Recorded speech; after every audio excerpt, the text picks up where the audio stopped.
Seguramente el miedo a encender el cigarrillo es que me han dicho que son cada cigarrillo 3 minutos menos de vida. ¿Pero qué importa? ¿Quién mide la vida? La vida no se mide por el tiempo, se mide el amor por el tiempo. ¿De verdad usted cree que la diferencia que hay entre el amor y la aventura es una cuestión de minutos o de años? No, hay amores que duran 10 minutos y aventuras que duran 14 años y siguen siendo aventuras. La vida tiene que ser intensa, no extensa. La vida tiene que ser, y en cualquier caso es, corta, y por tanto tenemos que hacerla más ancha. Y si usted la ensancha fumando un poco, ¿qué importa que se dicen 3 minutos, que son lo que dicen además los americanos? Entonces no. Fumemos. ¿Usted viviría 1000 años? No viviría 1000 años porque me parece que la muerte no está mal pensada. La muerte da una intensidad a la vida. El hecho de que se cumpla un ciclo como en los demás seres de la naturaleza, como en un fruto que primero está en agraz y luego deja el verde y va madurando y llega el momento preciso, alto y exacto de la maduración y luego cae. La inmortalidad nos haría sentarnos, acomodarnos 1000 años por delante. Siempre diríamos, bueno, lo haré el siglo que viene, lo haré dentro de un par de siglos. No haríamos nada, nos pondríamos gordos como sollos, porque no se necesita tanto tiempo para hacer lo que de verdad tenemos que hacer, que es cumplirnos. ¿Le emociona hablar de la muerte? No excesivamente. Solo me emociona en cuanto que es una parte en sombra de la vida. No más que hablar de la vida. ¿Y cómo se explica esta canallada que es la muerte? Bueno, supongo que no tiene explicación. Es un juego y las reglas son esas. El juego se termina. Bien, es verdad que no hemos sido nosotros los que hemos pedido jugar o participar en el juego, pero en cualquier caso, la regla es así. No se explica. Hay quien piensa que es la única verdadera injusticia, la muerte, que las demás, al lado de ella, son injusticias soportables. Señor Gala, ¿se arrepiente de haber nacido para morir? No creo que haya nacido para morir. Supongo que he nacido para vivir. Y no me arrepiento ya que estoy aquí. Quizá, si misteriosamente se nos pudiese consultar antes, quizá, digo, no es seguro, hubiese dicho no. Pero, puesto que el hecho está consumado, prefiero que tarde en consumarse del todo y estar. ¿A cuántas muertes ha sobrevivido usted? Pues hasta ahora, a todas. No han sido pocas.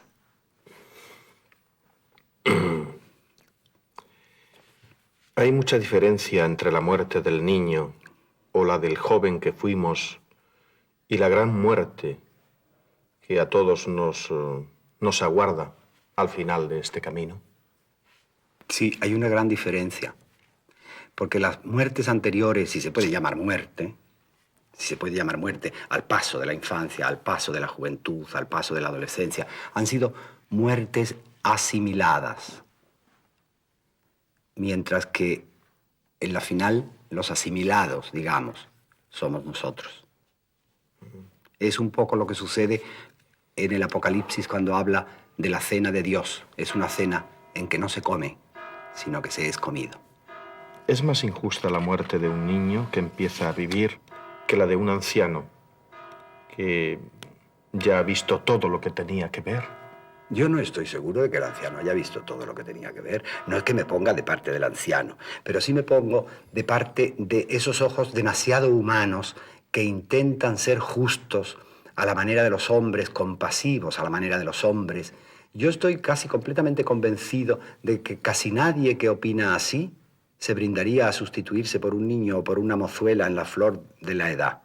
Creo de verdad que no entendemos bien la vida, que la vida no está hecha para ser entendida y que todo lo que nos parece injusto en ella, de alguna forma nuestra antropomensura, nuestra idea de configurarlo todo como nosotros lo vemos, nos lleva a ser injustos nosotros, no la vida. ¿La muerte es socialista? idea. Bueno, en algún sentido, por lo menos es igualizadora. Toda la Edad Media se pasaron metiendo a los poderosos, a los papas, a los obispos, a los reyes en la danza de la muerte, en la danza macabra. Era un poco la venganza de los que, como les habían dado mala vida, ellos le daban peor muerte. Era el objeto continuo de las pinturas más que españolas, flamencas, y de los carnavales. Supongo que era un consuelo un poco infantil pensar, ahí sí que ya todos somos iguales y además ellos pierden más porque tienen más. Claro. ¿Usted cree que los que tienen más temen más a la muerte? Convencionalmente siempre se ha pensado así y puede ser que sea verdad. El dejar casi nada es menos doloroso, pero en el casi nada tenemos que incluir una cosa absolutamente majestática y fastuosa, que es la vida. La vida puede tener muchos adornos o pocos adornos, pero sea lo que quiera, es prácticamente lo único que tenemos. La hayamos llenado de lo que hayamos querido o esté vacía, vacía digo de contenido, es la vida. ¿Cuáles son sus grandes miedos, Gala?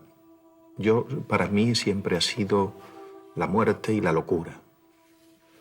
El segundo lo conozco un poco, el primero todavía no. Ya, sí, me parece que sí, que lo conoce usted un poco. El miedo a la muerte. Yo creo que no tememos al hecho de la muerte. Y eso puede, de alguna forma, enmarcar el diálogo. No tememos al hecho de la muerte. Tememos a esa especie de salto al vacío. Mire usted, en realidad, solo lo desconocido nos parece terrible. Solo tememos lo que no comprendemos. Eso es lo que nos echa para atrás de la muerte. Esa agonía que desconocemos cómo va a ser. La palabra agonía viene del griego, que quiere decir lucha. Ese paso de aquí a allá. Ayer mismo me dijo alguien de Sevilla, don Antonio, ¿cómo no voy yo a creer en el más allá si vivo en el Cerro del Águila? Entonces, verdaderamente creo que en la muerte no hay ningún misterio. Probablemente llevamos un poco en la masa de la sangre ese temor al juicio eterno, al juicio definitivo, pero Dios no es un remunerador cruel. Si tenemos la idea católica de Dios, tendremos la idea católica de un Padre. Ese juicio infernal, esas postrimerías, ese enlutamiento de la vida, esa transformación de todo en un valle de lágrimas para irnos llevando hacia el valle de Josafat, eso no me gusta. Yo prefiero pensar en la muerte como en la primera noche, de veras silenciosa. Yo amo mucho el silencio. Como en una especie de viejo sillón en que uno se encuentra cómodo y se adormece. Prefiero pensar en la muerte como el final de una aventura extraña, de un recado que nos encomendaron sin pedirlo y que no sabemos si hemos cumplido o no. Yo creo que la muerte es justamente la terminación de todos los miedos. Se acabaron los miedos a envejecer, los miedos a perder lo que tenemos o la persona que tenemos, el miedo al desengaño, el miedo a un mañana que siempre está un poco al acecho con la escopeta cargada. A mí me parece que la muerte es mucho más simple. Es una mano apaga la luz y nos quedamos en la oscuridad maternal, en el olvido hasta de nosotros mismos, pienso, porque ya no seremos más Jesús Quintero o Antonio Gala o aquel que nos escucha. Yo creo de verdad que hay un verso que usted recordará de Manolo Machado que dice, hijo, para descansar es necesario dormir, no pensar, no sentir, no soñar. Madre, para descansar, morir. Me acuerdo en mi pueblo cuando alguien moría y decían la gente, pobrecito mío, ya descansó. Claro, sí. En Castilla se suele decir, en caso de duda, yo la viuda. Son palabras consoladoras, pero nadie quiere descansar. Normalmente, hace poco tiempo, una actriz se quedó viuda y por lo visto no se llevaba muy bien con su marido. Yo lo supe de una manera póstuma. Y al darle el pésame me dijo, no, hijo mío, no. Los dos hemos pasado a mejor vida. Él está ya en el cielo y yo me he quedado en la gloria. De modo que realmente eso es una confirmación más de que se muere solo. De que se muere solo y en efecto provoca el dolor de los que quedan, de los que lo amaban, porque no entendemos la muerte. Porque la ausencia definitiva es tan extraña. Eso, el abuelito se ha ido al cielo y el niño se queda perplejo pensando dónde estará el cielo y cómo se ha podido ir el abuelito al que había que llevar hasta al hacer pipí. Pero poco a poco va sustituyéndose. La vida con su revolera nos entusiasma otra vez, nos distrae, nos entretiene. Y es bueno que sea así. Pensar en la muerte continuamente no me parece sano. Sano está quien olvida. Entre otras cosas porque creo que no sirve para nada. Cuando llegue la hora de morirse, uno se tumba o no, y se acabó, porque la muerte es el acabose. ¿A usted no le parece la muerte fea? Yo creo que es que miramos la muerte desde la vida. La hacemos fea. La hacemos fea. No es fea ni es bonita, es fea la oscuridad, es fea la noche, es fea la misma vida, y sin embargo en la vida pueden suceder cosas atroces, pero no nos atrevemos a decir la vida es fea. No, la vida se pone de pronto un poco fea, pero la muerte no tiene por qué serlo. Pensamos, por ejemplo, en la Antártida y pensamos en el terrible frío, pero es que pensamos en la Antártida desde nuestra mesa camilla. Yo no creo que sea fea la muerte, la hemos enfeecido quizá. Pero no hay otro gesto para pasar, no hay otro gesto que no sea el llanto desgarrado que en un niño, y estoy recordando mi infancia, era una cosa terrible. Y para el que se está yendo, imagínese escuchar el llanto y el desgarro y los gritos. Sí, yo creo que eso es una impertinencia, es una falta de solidaridad. Debíamos pensar que, en definitiva, el que se despide es él, y es él el que marca el tono. Cada día están más cerca los muertos de los vivos, ¿no? Quiero decir, los cementerios están en la ciudad. Sí, pero no me va usted a decir que ellos se han aproximado.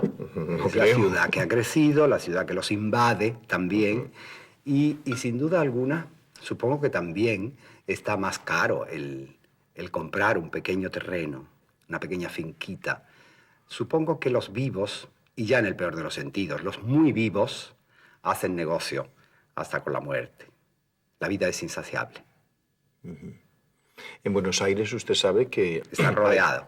La Recoleta está completamente... Bonito cementerio. Bonito cementerio. Hermoso cementerio.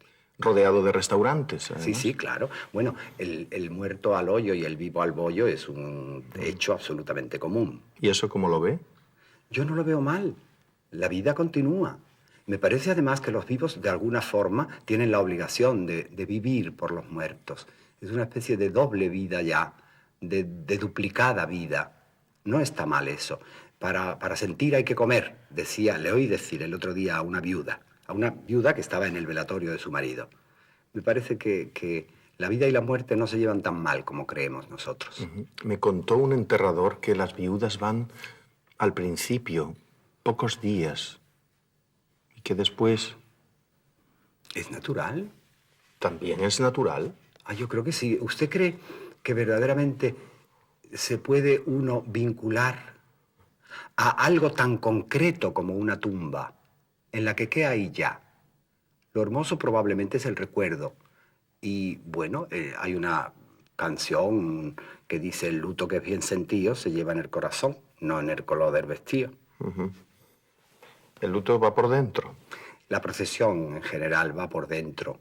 Y habrá mucha gente que visite con frecuencia a los cementerios y que, bueno, considere eso un acto social. Usted sabe que en los países árabes los días de fiesta, los viernes, se va a los cementerios a merendar incluso sobre las propias tumbas.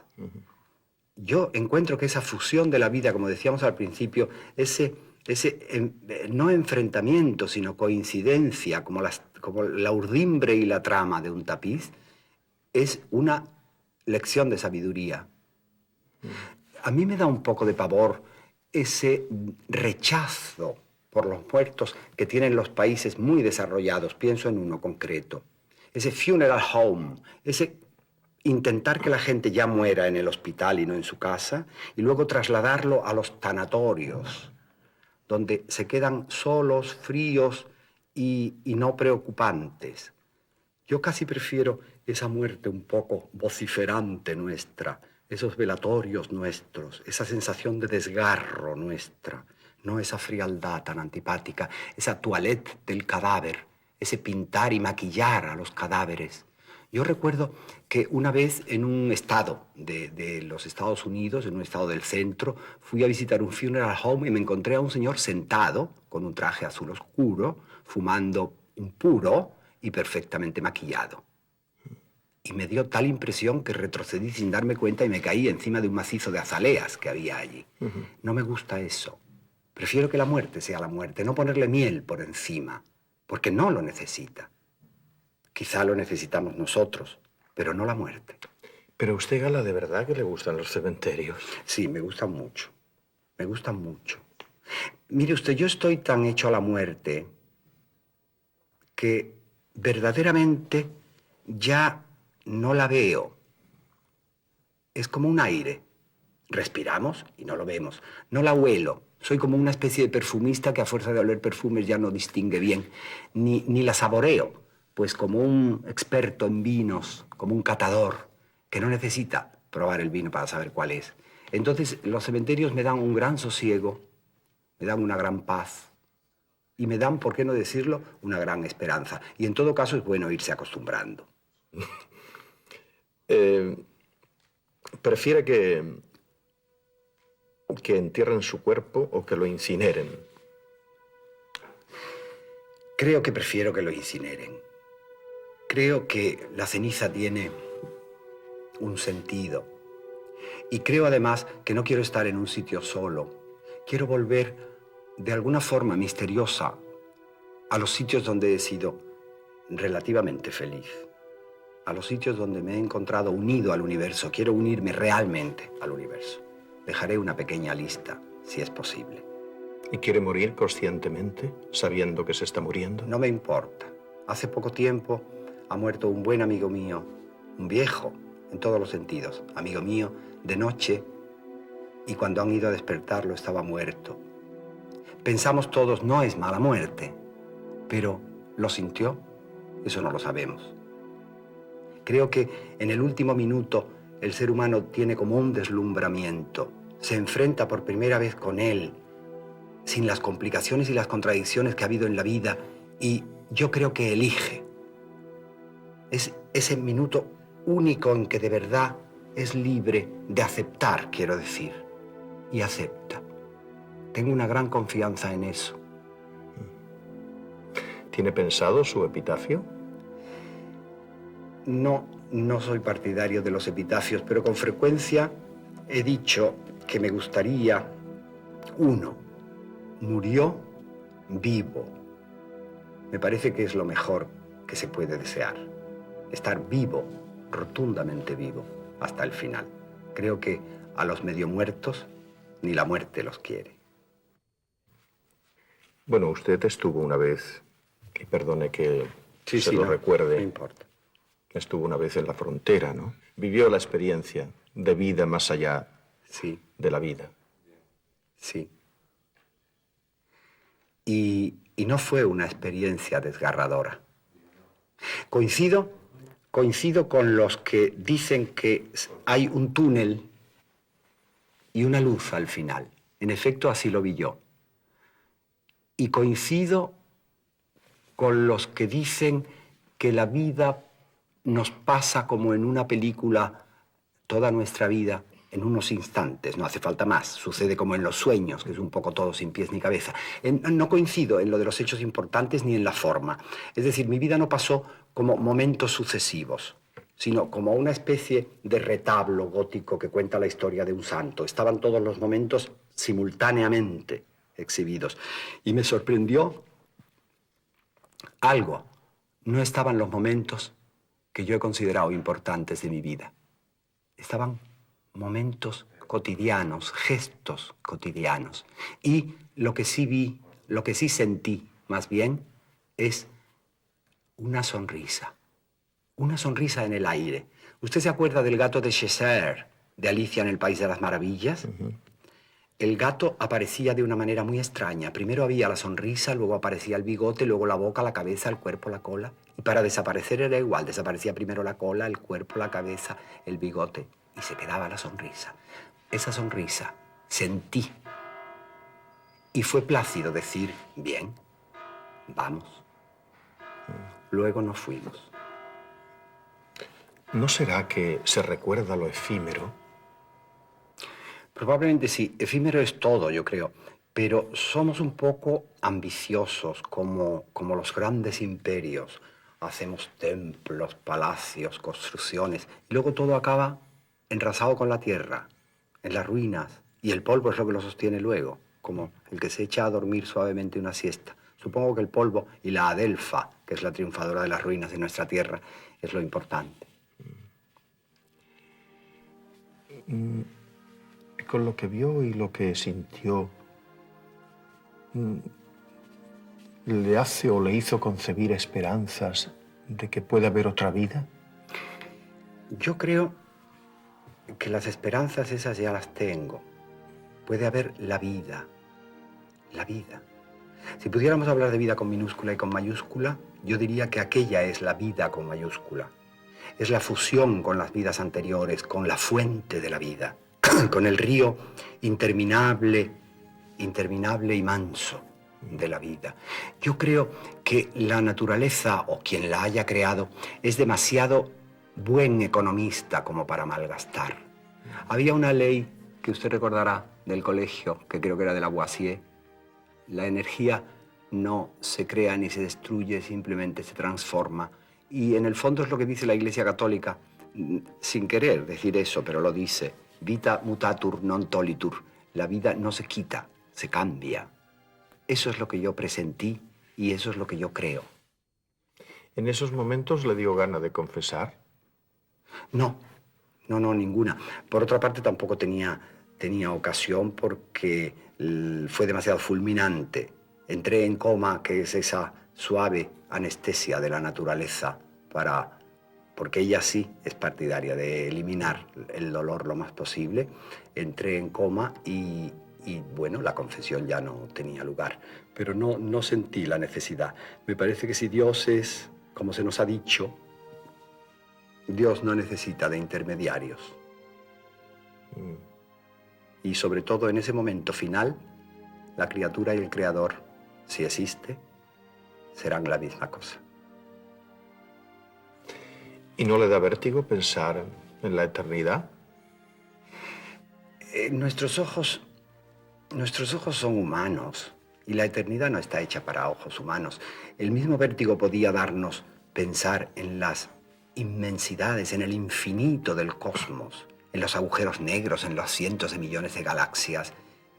Levantar los ojos y ver eso también da vértigo. No es solo la golondrina que toma cada 100 años un granito de arena y se lo lleva en el pico y vuelve a los 100 años y así hasta que se acabe una playa. Todos esos son comparaciones de ejercicios espirituales. Su fin es asustar. Recuerdo que un enfermo terminal me dijo que se muere como se vive. Supongo que se refería a la naturalidad, no a la forma en que se ha vivido. Ese refrán de quien mal anda, mal acaba, yo no lo creo. A mí me parece que la muerte es una aliada, que la muerte es buena, favorecedora, eximidora de temblores y de temores. Lo que sucede es que no tenemos experiencia. Yo tengo un poquito de experiencia, pero muy poco. Y con la que tengo, puedo decir que estaba de acuerdo y que en el fondo, sí, estaba muriendo como había vivido.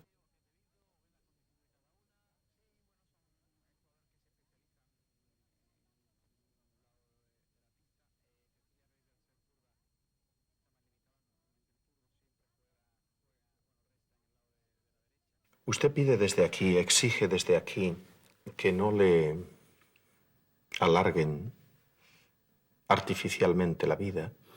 Eso es un viejo problema. Fíjese que yo creo que el ser humano tiene derecho a la dignidad de la muerte y a que se le eximan de dolores inútiles. Hay dolores útiles, dolores como el del parto o como el que produce una enfermedad o una operación quirúrgica para salir de esa enfermedad. Esos son dolores de la vida. Pero cuando el dolor se vuelve como un barco con velas negras desplegadas hacia un callejón sin salida, eso hay que evitarlo. Yo estoy completamente convencido de que el Estado hace mal en eso.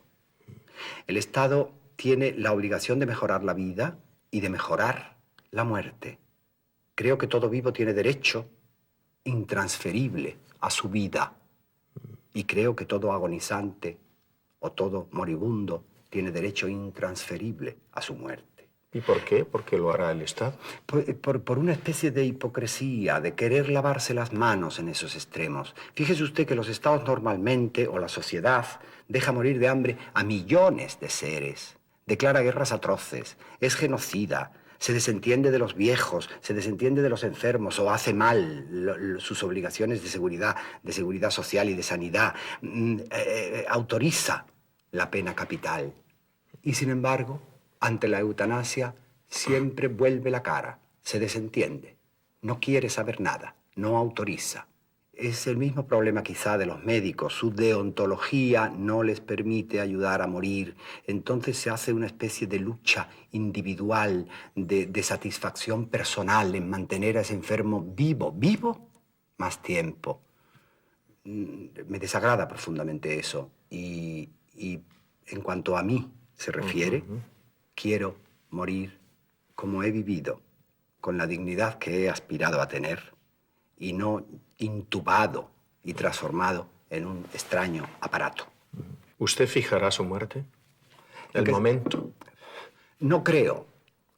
Simplemente yo insisto en mi petición, que ya he hecho por escrito, de que cuando la vida ya no me valga en el sentido de servir y en el sentido de acompañar, cuando la vida me considere ya un despojo, cuando la vida me deshabite, quiero salir desahuciado de la vida lo más rápidamente posible.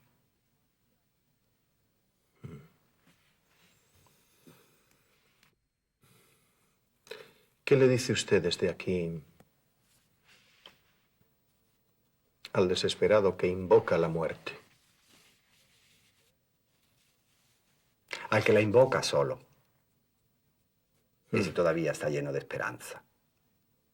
Lo único que le digo es que espere todavía más. No más tiempo, sino con más intensidad. El fracaso no significa nada. El fracaso es solo volver a empezar. El fracaso es simplemente unos puntos suspensivos o un punto y aparte, pero la lectura sigue, la página sigue. Yo, a veces, en un momento muy triste de mi vida, usted se ha acercado bastante también a ese momento, ha tenido también el suyo. Yo me ofrecía de verdad cada noche para morir en sustitución de gente que tenía más vínculos, más raíces, de padres que tenían responsabilidades. Y me ofrecía de todo corazón. Y adoptaba la postura que quería tener con la muerte. No fue recogido, no fui escuchado, no sé a quién me ofrecía. Pero invocar la muerte no sirve. Hay que invocar la vida. Nos enseñan, por cierto, a vivir, pero no a morir. Es difícil enseñar a morir. Yo creo que eso hay que improvisarlo. Mishima, que se suicidó, que se hizo el harakiri de los samuráis, recomendaba siempre pensar unos minutos cada día en la muerte, porque era la única manera, decía él, de no temerle. Y en la muerte en unas circunstancias casi siempre catastróficas. Él, cuando se suicidó, dejó un papel escrito: diciendo, la vida del hombre es limitada, pero a mí me gustaría vivir siempre. Y se suicidó acto seguido. Es decir, que ese pero, esa adversativa, debe entenderse en que él creía que hubiese preferido la vida humana, pero que pasaba a otra vida distinta. Y eso también pienso yo.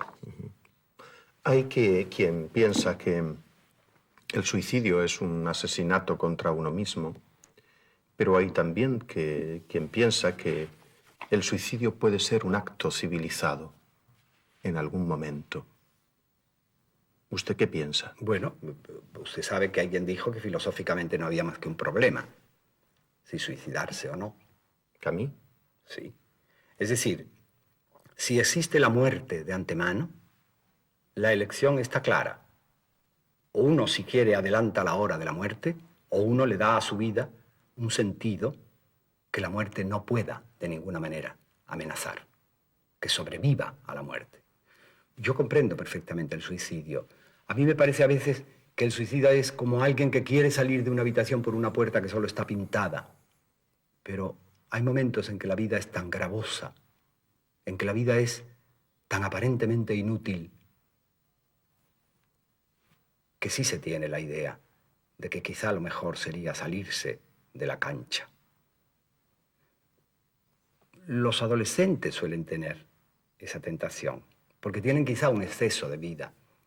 Cuando la vida se hace más escasa, también la administramos con más cuidado, es natural. Me estoy acordando de una noche que habló de que casi todo en nosotros es sexualidad, ¿no? Sí. Y por otra parte, en fin, sé que ha habido mucha gente que cuando han dejado de funcionar, cierro comillas, Sí. pues eso, se han quitado la vida. El sexo es cierto. la bandera de la muerte. Es cierto. Tenemos buenos ejemplos. Hay ejemplos egregios. No los citemos, pero hay ejemplos egregios de suicidas porque habían perdido lo que creían que era la única fuerza vital. Yo no creo que la fuerza vital se pierda. No lo creo, o por lo menos no del todo. Y por otra parte, usted sabe que la muerte tiene una sexualidad sobreañadida, también es erotizante. Hay como una especie de represalia que surge ante la muerte para amar más. La muerte puede llegar a ser una exaltación de la vida. Yo estoy completamente convencido de que la vida no se puede considerar como un pasillo que nos lleva a la muerte. La vida es un verdadero cuarto de estar, es una casa entera, es también un dormitorio. La muerte está al final. Y pensar en ese final nos enardece. Yo creo que esos suicidas son comprensibles como otros suicidas. Yo comprendo que haya gente que de repente, como un huésped de un hotel, cuelgue un cartelito de la puerta diciendo estoy cansado, voy a dormir, no molesten. Lo entiendo. Y lo entiendo a esas horas un poco vitales, como la primavera, que parece que subraya un poco más las carencias. Y la vida, por otra parte, a veces se hace tan fría, tan distante, que nos va matando un poco. Y el paso de la vida a la muerte es muy breve ya, es atravesar simplemente un umbral. Querer vivir es siempre querer vivir más. Y sería probablemente lo que diría un niño, ¿qué es vivir? Y el niño diría quizá vivir más, meterse en la vida hasta los dientes, no ser testigo de la vida. Yo creo que la madurez comienza en el momento en que uno empieza a comprender su muerte. Creo que admiro profundamente al hombre que en el último tramo de la cuesta abajo, ya solo compañero de la torpeza y de la inutilidad y de un dolor no demasiado digno, ponga fin con gallardía a su vida. Escrito de algún suicida famoso. Me parece que el suicidio ha de ser comprendido. No somos nadie quien para perdonar al suicida, pero sí es cierto que ni el sufrimiento ni la pena conducen a la muerte. Eso es cierto. Unas veces nos matan y otras nos matamos. Sí, de todo hay. Hay muertes violentas y hay muertes, esas muertes que llamamos naturales, que son las muertes como por consunción, porque algo funciona mal, porque esa muñeca que sabía decir papá y mamá perdió el resorte de su barriguita y ya no dice nada. Pero en el fondo, cualquiera que sea el origen de la muerte, hasta el de las guerras, en que se muere por ideologías que no son nunca nuestras, cualquiera que sea, siempre se muere solo. Decimos con frecuencia, nacemos solos y morimos solos. No se nace solo. Se nace de una mujer con una vinculación tremenda, imposible de imaginar a uno. Y sin embargo sí se muere solo. Por mucho que se muera entre gente, quien se muere es uno. Los demás están allí, pero no se mueren. La muerte más absurda quizás sea la guerra, ¿no? La guerra es, se dice, la orgía de la muerte. No, estoy completamente convencido de que la muerte no quiere las guerras. La muerte no quiere un exceso de trabajo. La muerte no quiere hacer horas extraordinarias. La ponen, y sin paga, a hacerlas. ¿Qué piensa de la pena de muerte? Mire usted, por muchas facultades que intenten arrogarse los estados, la única justificación y la única misión que los mantiene es la de mejorar la vida de los ciudadanos. En su nombre, en nombre de esa misión, no se puede legalmente matar, ni por escarmiento, que sería un escarmiento póstumo, ni por ejemplaridad, ni por sostener una ideología, ni por vengarse de algún delito político cometido, ni por proteger el honor nacional, por nada. Da igual que se trate de generales cubanos o de menores norteamericanos, de criminales terribles o de terroristas. La sociedad posee otros mecanismos de autodefensa y son a los que debe recurrir el Estado. Y ningún mecanismo de autodefensa es la convicción ni un argumento. La pena de muerte es simplemente un crimen en cualquier circunstancia, bajo cualquier gobierno, con cualquier intención. La pena de muerte siempre, en todo caso, es un crimen de Estado. Me gustaría que nos hablara de las ciudades de muertos, de la gente que viven sin esperanza, de los que empiezan a morir cuando dejan de vivir, cuando empiezan a dejar de vivir. Sí, esos son los muertos vivientes, los que han agotado la vida sin vivir, los desazonados, los desganados, los tediosos, los que viven de trabajos que no los ayudan a cumplirse, ni los ayudan a realizarse, los que sufren de rechazo y de aburrimiento. Eso es tremendo. De eso sí que se debía ocupar la sociedad. Más que de enseñar a morir, porque a eso no se aprende, de enseñar a vivir, que yo creo que eso sí puede aprenderse, y de favorecer las circunstancias de la vida, que es su obligación. Yo creo que hay gente que sobrevive, pero que ya no vive. Yo detesto el verbo sobrevivir. Me parece un verbo muy feo, porque hasta el final la vida nos mantiene, la vida nos inunda, la vida puede cantar en nosotros si no la amordazamos, si no la maniatamos.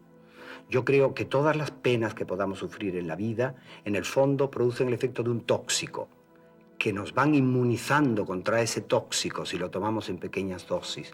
Todo el que sobrevive después del sufrimiento, incluso el que está inmerso en el sufrimiento, me parece un poco como un dios.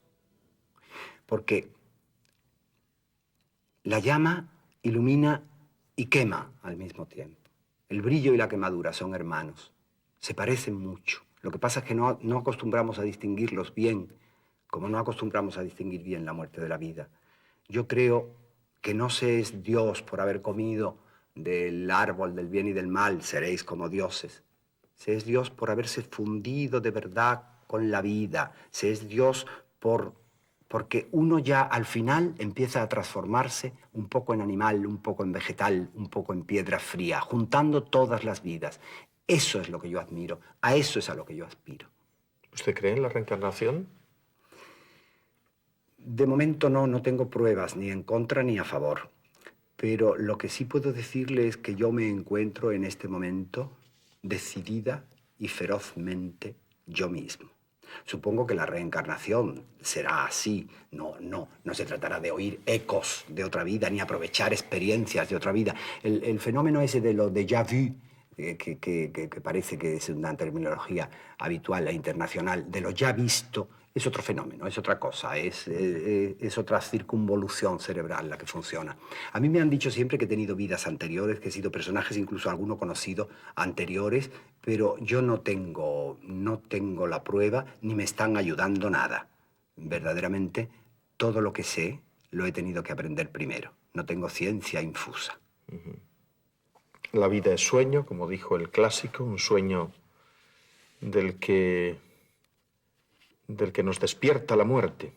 Somos sonámbulos que ignoran que sueñan.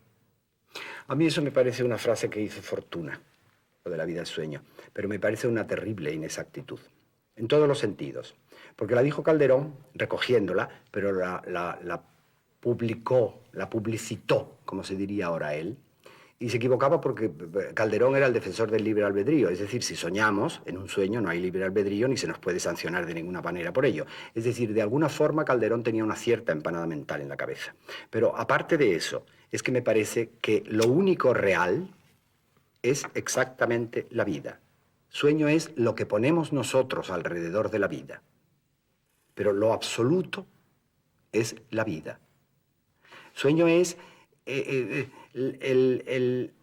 la exaltación falsa de la vida, la apariencia, la productividad, el consumo, la adoración de la juventud por sí misma, el esplendor fingido, lo superficial, la actividad agotadora, ese saber y ese correr hacia no se sabe dónde y no se sabe cómo vamos a llegar. Todo eso sí que es sueño, toda esa parafernalia que rodea a la vida, que es el eje imperturbable, impertérrita. Yo le aseguro que cuando veo todo esto, me dan un poco ganas de morirme a ver si cambiando de postura se mejoran las cosas. Y entre otras cosas, desde luego, porque la muerte dura muchísimo más que la vida. El ir perdiendo el gusto por las cosas, ¿eso es ir preparándose para la muerte? Quizá. ¿Es algo sabio de la naturaleza? Quizá la naturaleza nos lleva un poquito hacia la salida. Uno está como en una sala de espectáculos, como en un cine, un poco a oscuras viendo una película, y de pronto el acomodador levanta una linterna, le hace un gesto y le señala la salida. Con suavidad. Y hay que irse de ese cine sin pisar a los que están alrededor, a las butacas próximas, salir con delicadeza. Supongo que esa es la única manera de elegancia. ¿Cambia la visión de la muerte con el paso de los años, Gala? Sí, supongo que sí. Supongo que sí. Entre otras cosas porque la gente muy joven no tiene idea de la muerte. No, la gente muy joven no se va a morir nunca, aunque se muera, aunque le caiga una teja de pronto y se muera. Mientras que la gente ya mayor ve la muerte de otra manera. Somos los novios de la muerte, permítame decirlo, como los legionarios. La muerte es nuestra prometida. Está al final del camino. Lo que sucede es que no sabemos cuánto dura el camino. Y probablemente esperamos que ella esté al final, es decir, a la vejez. Pero, ¿y si ella anda a la inversa el camino que nosotros recorremos? Viene la prometida, nos pone una mano en el hombro, nos toma con una mano la suya, nos mira a los ojos y dice, vamos. Estamos en ese camino entreteniéndonos, distrayéndonos un poco con la música, con las flores, con el amor, y es hermoso que sea así. Es hermoso mirar el camino. Creo que lo importante es el camino, más que la llegada. En la vida la llegada es también el camino. Pero la edad no importa. Desde el principio hemos dicho que la muerte era socialista, y no solo con las clases sociales, sino con las edades y las castas también. Y los que no nos resistimos a la idea de la muerte, ¿qué hacemos? Pues bueno, pues esperar sentados. Antes o después les llegará, pero sin temor. ¿Por qué el temor? ¿Por qué el temor a algo que es natural? ¿Por qué someter al final al ser humano a una prueba más dura que la vida? Será por soberbia, ¿no? ¿Ha visto usted cómo mueren los animales? ¿Con qué naturalidad mueren? ¿Cómo se recogen en sí mismos? ¿Cómo se apartan del tráfago, de los líos vitales, de las costumbres y se arrinconan para morir tranquilos? Es el dolor anterior, es la lucha anterior la que nos asusta, pero no el hecho de la muerte. Sí, tan tremendo que se acabe el cuerpo, el trabajo, las ideas.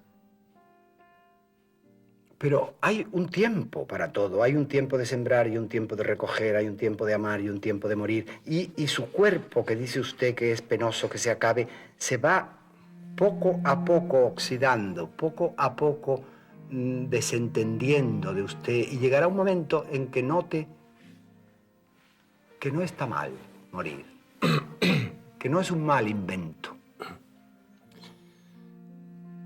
Pero hombre, si existe la vida eterna, ¿por qué tenemos que pasar por el trago de la vida y la muerte? ¿No estaríamos mejor? Desde siempre, antes de haber venido, haber ido. Sí, sí. Pero es lo mismo que si usted dice que si existe la muerte y la gente se mata en accidentes, ¿cómo es posible que los chicos jóvenes vayan en moto o los padres les compren a los hijos coches para que acaben matándose? No, la vida tiene sus normas, la vida tiene su gozo, la vida tiene su satisfacción diaria, y para el que sea una satisfacción de la velocidad no debe privarse de la vida, aunque le cueste la muerte. Porque el precio de la muerte es simplemente la vida. ¿Qué es lo que más sentirá dejar de esta vida cuando llegue lo que tiene que llegar? Yo creo que la esperanza, si es que la esperanza no me va a llevar de la mano hasta más allá de la muerte. No le tengo miedo a la muerte. Solo espero no estar allí cuando suceda.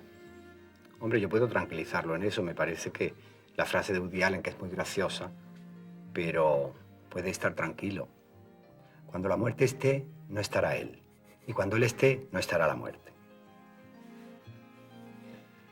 ¿Se da usted cuenta que si le doy un tiro ahora mismo, esta entrevista sería su último testimonio? Sí, sería una entrevista sonada en todos los sentidos. Pero ya me he asegurado de que usted no lleva pistola.